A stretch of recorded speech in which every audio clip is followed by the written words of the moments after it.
कानून व्यवस्था तो बेड़ा ही गर्क हो गया। कोर्ट के अंदर जाकर के गोली चला दी जा रही है। स्कूल पढ़ने वाले बच्चों पर चाकू से वार कर करके उनकी जान ले दी जा रही है। पत्रकारों को मारा जा रहा है। जब तो कानून व्यवस्था है ही नहीं। हरियाणा के अंदर इस बात का कोई अचंभा ही नहीं मान रहा कि जब मर्डर हो रहे हैं। मुख्यमंत्री जी मुख्यमंत्री होते हुए उनको ये नहीं पता कि उनकी ताकत क्या है।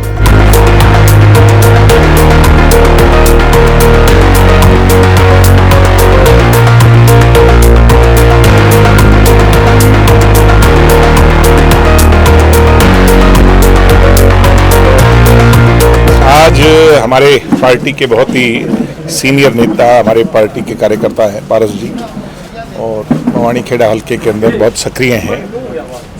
मैंने इनके साथ बहुत काम किया लंबे अरसे से, और आज मुझे खुशी है कि इनने बैटरी की जो अपनी दुकान का इनॉग्रेशन का शुभ अवसर था, उस पर डॉक्टर साहब को बुलाया था। वैसे तो उनका नहीं आना हो, उसका मैं इस मौके पर इनके साथ यहाँ सम्मिलित हुआ, शामिल हुआ। बड़ी खुशी है, सारे लोग आए हैं और मैं इनको बधाई दूंगा, सारे परिवार को, और खूब दिन दुगनी रात चौगुनी तरक्की करें। तो आगे की क्या रणनीति है सर? लोकसभा भवानी खेड़ा हल्के में अभियान चल रहा है आपकी तरफ से? पूरे प्रदेश में अभियान चल रहा है।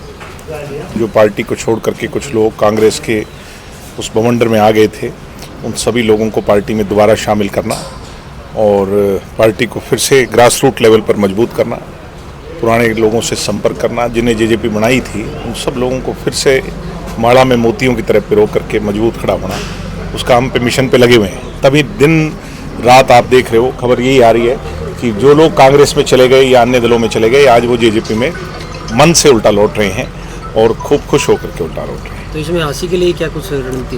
हाँसी के अंदर भी हमारे लगभग साथी जो पुराने परिवार के थे, उनसे सबसे मैंने खुद भी और सब लोगों ने संपर्क कर लिया है।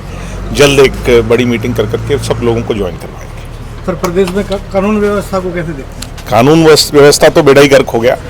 हर रोज निहत्ते लोगों पर जो है लोग वार कर रहे हैं। स्कूल पढ़ने वाले बच्चों पर चाकू से वार कर करके उनकी जान ले दी जा रही है। पत्रकारों को मारा जा रहा है। जज्जर की बात आप लोगों के सामने है। कोर्ट के अंदर जा करके गोली चला दी जा रही है। तो कानून व्यवस्था है ही नहीं। कानून व्यवस्था इसलिए नहीं है क्योंकि प्रजातांत्रिक प्रणाली में चुने हुए नुमाइंदों की ताकत होनी जरूरी है।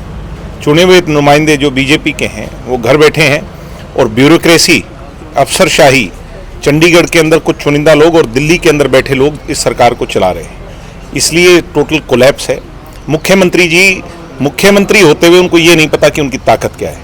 तो मैं मानता हूं कि बहुत कुछ करना अभी चाहिए सरकार को, और कानून व्यवस्था अगर ऐसी जो आज के हालात हैं इस हिसाब से रही तो बहुत मुश्किल आ जाएगी भविष्य। हाँसी में भी कल रात को सर मर्डर हो गया जागरण के दौरान। हाँ, तो मैं तो 3 दिन में 3 हो चुके हैं। हाँ, तो ये कॉमन न्यूज हो गई है। हरियाणा के अंदर इस बात का कोई अचंभा ही नहीं मान रहा कि जब मर्डर हो रहे हैं, तो इससे ज़्यादा दुखद बात क्या होगी कि लोग किस हालात में जीने को मजबूर हैं। सर, हाँसी को जिला बनाने के क्या लगाए जा रहे हैं, आप कैसे देखते हैं? हम तो चाहते हैं हाँसी जिला बने। हम तो आज से थोड़ी, हम तो पहले से पक्षधर रहे हैं, और जब हमारे हाथ में कलम की ताकत आई है तो हमने इसके पक्ष में सहमति जताई है। हाँसी भी बने, डवाली भी बने, और दूसरे भी आपका गोहाना भी बने।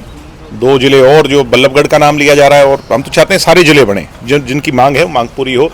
उससे आपको एक तो, क्योंकि अब देख लीजिए हिसार वैसे ही ओवरलोडेड है, उसमें 7 हलकों का बहुत सारे ब्लॉक का प्रेशर है, और मैं मानता हूं कि अगर ये बनेगा तो यहाँ की डेवलपमेंट, यहाँ के लोगों के भविष्य और इस पूरे क्षेत्र का विकास वो सब इससे जुड़ जाएगा।